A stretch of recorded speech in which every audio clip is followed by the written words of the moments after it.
David Kimbali. Nampenda Yesu. Matondo manake asante.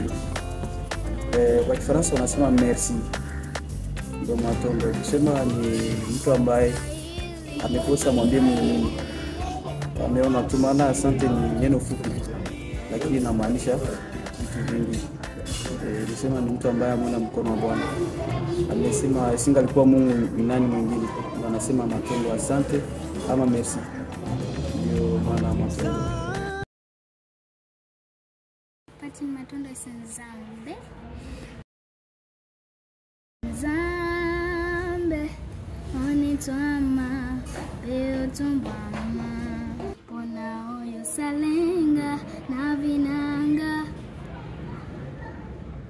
na pesi tu la réponse à la question qui me dépasse moninga nanga tango nyoso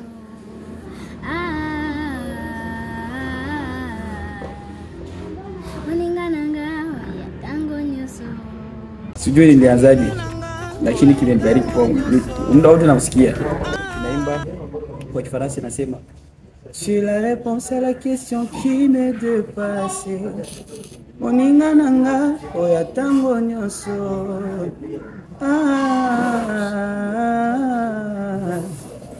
Moninga nanga oya tango nyoso. Wakati nasema tu la réponse à la question qui me dépasse, nisema Yesu ni majibu kwa maulizo yale ambayo anakosa majibu. Nisema katika maisha yangu nilikuwa na maulizo. Sasa nilikosa niende kwa nani alinipatia majibu, lakini nilifika kwa Yesu, Yesu kanipa majibu. Ndio nasema kuna kwa vitu ambavyo nilikuwa nanipitia maisha, nifanyeje, niende wapi, lakini nikakosa kwa watu nikakosa majibu. Lakini kwa Yesu nimepata majibu. Ndio maana nimesema tu la réponse à la question qui me dépasse. Ni majibu ya maulizo ambayo nilikosa majibu.